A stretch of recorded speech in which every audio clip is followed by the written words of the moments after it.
داڑھی پر کالا رنگ لگا سکتے ہیں، کالا تو نہیں لگا سکتے، باقی جو مرضی ہے لگا لو۔ کہتے بیوی کہتی ہے کالا لگاؤ، ٹھیک ہے، پر اس کا ارادہ یہی ہے تو اس کا حکم پورا کرو، تمہیں شریعت سے کیا تعلق ہے؟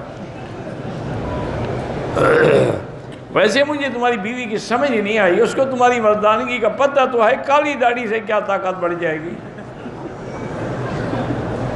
یا تو وہ پاگل ہو گئی ہے یا لوگوں سے بچنا چاہتی ہے کہ تم نے بوڑھے سے شادی کیوں کی ہے، دیکھو اس کی تو سفید داڑھی ہے، تو وہ کہہ سکے بیچارہ نہیں میرا خاوند تو جوان ہے چاہے کچھ بھی نہ ہو۔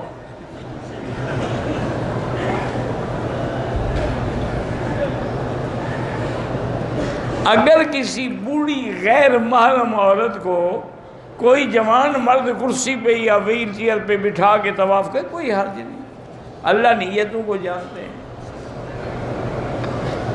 حج اور عمرے میں طواف زبان سے بھی نیت کریں، لبیک بعمرۃ، حضور نے حج کے لیے زبان سے بھی نیت فرمائی ہے، لبیک بحجۃ و عمرۃ۔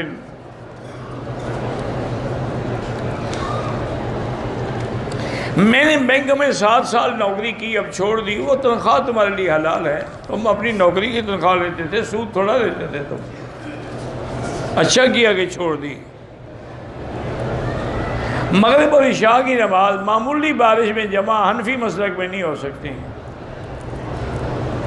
وتر 3 رکعت ہوتے ہیں حنفی مسلک میں، باقی ائمہ کے نزدیک ایک بھی ہے۔ بھائیوں کی جائیداد میں بہنوں کا حصہ نہیں ہوتا، ماں باپ کی جائیداد میں حصہ ہوتا ہے۔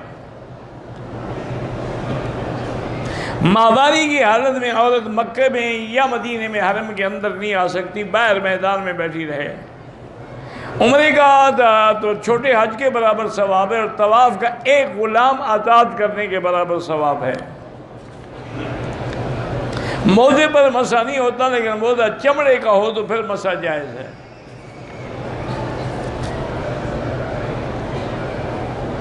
میں نکاح نہیں پڑھاتا ہوں، نکاح یہاں بازون شرعی پڑھاتے ہیں، آپ کسی بھی عالم سے حرم میں نکاح پڑھوا لیں، یہاں ہمارے ساتھی بیٹھے ان سے مل لیں، یہ بھی کسی کو کہہ دیں گے۔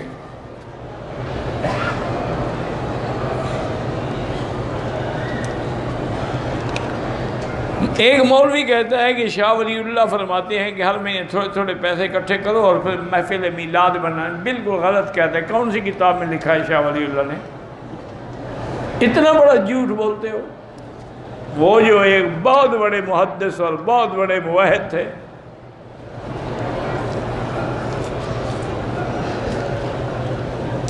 احرام باندھنے سے پہلے 2 رکعت پڑھتے ہیں، وہ سنت الاحرام میں پڑھو تو ٹھیک ہے، نہ پڑھو تب بھی جائز ہے۔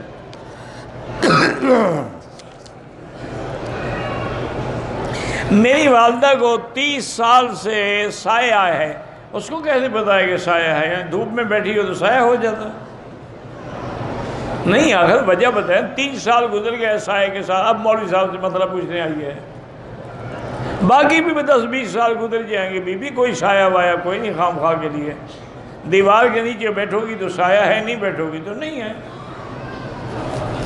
ایسے لوگوں نے بنا وہ سایہ ہے، اس پہ اثر ہے، اس کو جی ہوائی مخلوق نظر آتی، سب جھوٹ ہے۔ میں نے اہل کتاب لڑکی سے شادی کی ہے، ٹھیک ہے کوئی بات نہیں، وہ مسلمان ہونا نہیں چاہتی، شادی ٹھیک ہے، نکاح ٹھیک ہے، آپ کا نہیں ہونا چاہتی نہ ہو، اہل کتاب لڑکی سے شادی جائز ہے۔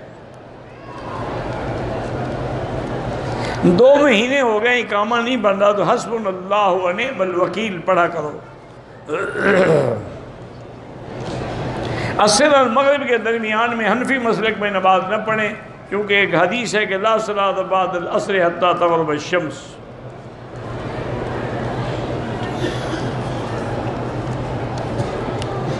بہرحال اگر عورت حیض کے لیے دوائی استعمال کرتی ہے، حیض نہیں آ رہا تو ٹھیک ہے، آ گیا ہے تو پھر حیض ہے۔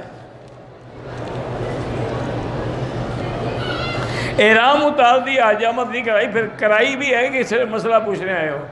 نہیں کرائی تو حجامت بھی کراؤ، سر منڈاؤ، حجامت کا معنی داڑھی منڈانا نہیں ہے، سر منڈواؤ اور ایک دم بھی ادا کرو۔ دوسرا عمرہ کیا جو مدینے سے ہے، تیسرا عمرہ سر منڈوانا بھول گیا، ماشاءاللہ بھول گیا تو ایک بکری دم پڑ گئی، پھر کبھی نہیں بھولیں گے آپ۔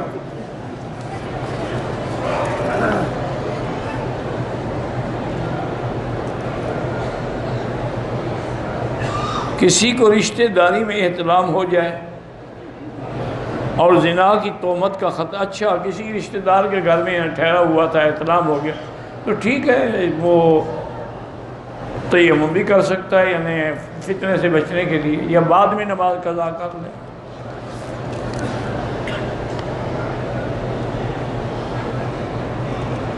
اگر عورت شرعی عذر کی وجہ سے پاکستان سے نیت نہیں کی، یہاں آ گئی، 5 دن کے بعد پاک ہوئی اور جیرانہ سے نیت کی، دم دینی پڑے گی، اس کو میقات سے نیت کر لینی چاہیے تھی۔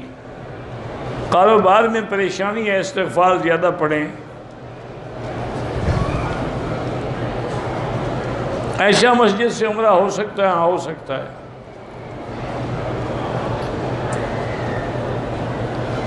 بہرحال جو بھی کبوتر چوک یا کسی جگہ نمازیں پڑھتے ہیں، اگر اگلی صفیں نظر آ رہی ہیں تو نماز ہو جائے گی، نظر نہیں آ رہی ہیں تو نہیں ہوگی۔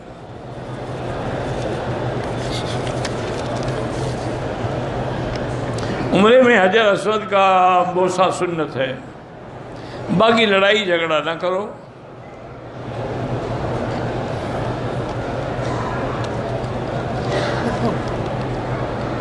آپ کے والد کو 4 سال سے بھی خراب، اللہ شفا عطا فرمائے۔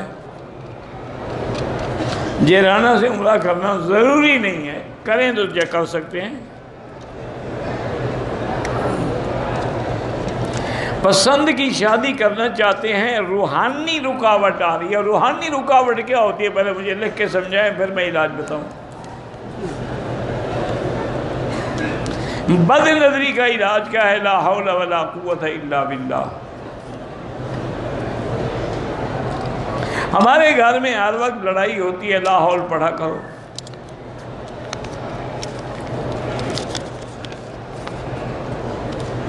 مدینے سے احرام باندھ کے نیت کر کے نکلی کہ مجھے مکہ پہنچتے حیض نہ آیا تو عمرہ ادا کروں گی، آ گیا تو نہیں کروں گی، راستے میں حیض آ گیا۔ بہرحال حنبلی مسلک میں آپ احرام کھول سکتی ہیں، چونکہ ایک حدیث میں ہے کہ محلی ہے سو بستنی، میرا عمرہ وہاں تک ہے جہاں تک آپ نے مجھے نہ روکا، روک دیا تو پھر میں رک جاؤں گی۔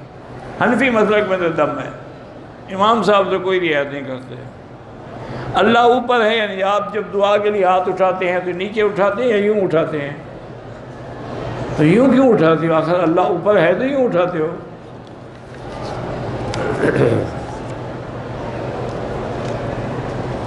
میں نے عمرہ کی اثر میں مشین پھروائی، 2 عمرے اور بھی کرنے ہیں۔ بہرحال اگر مشین سے بال کٹے ہیں تو ٹھیک ہے۔